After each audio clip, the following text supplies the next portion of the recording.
Hey, what's up, everybody? This is Huggin the Road, and I'm with Jake Osborn right here, and he's going to do a rig rundown of his 57 Chevy.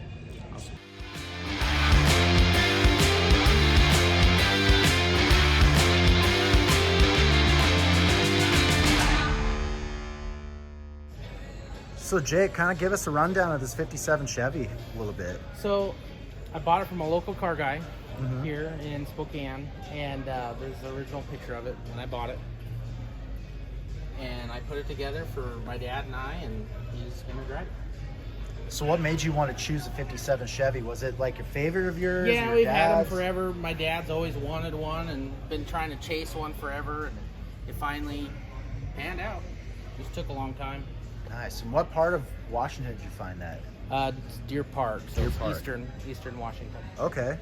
So you did, looks like you got an engine swap in here. Yep, it's 04 Silverado, engine and tranny. It's all AC, power, everything. So it's, you turn it pretty much into a modern, reliable it's car. a nice, quiet driving car. And you can go anywhere in this thing. So you could say it's like a highway cruiser, streetable. Yep. It's a 5.3 LS with a 4L60E that we built for it. It's all-wheel disc braked. It's got vintage air and Dakota digital dash.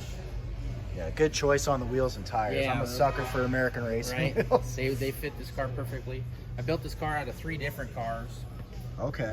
Found everything because really there wasn't much to work with in the beginning, and then we pretty much did everything but the paint. My very good friend painted it for me, but we did just about everything else on it.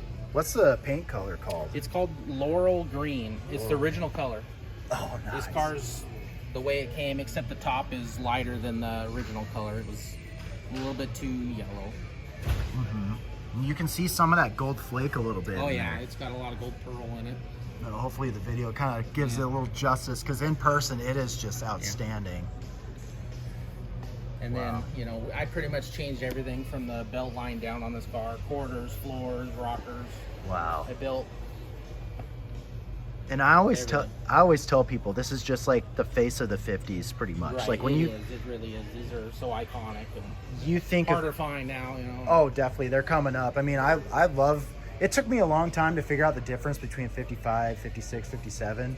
But it's like when people say like, oh, try 5 Chevy or 57 Chevy, this is kind of the, you know, the facade that people want to see.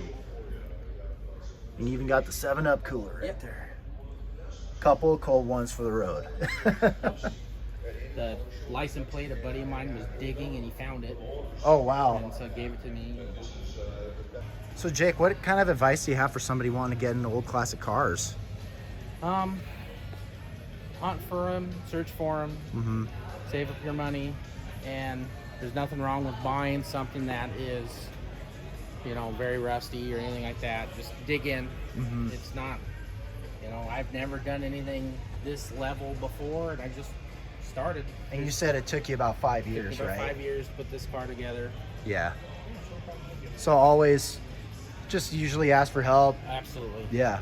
And you know, there's a lot of stuff online teach you how to do everything. I mean, this car was not a complete car. I had to figure out how every nut and bolt went in this thing.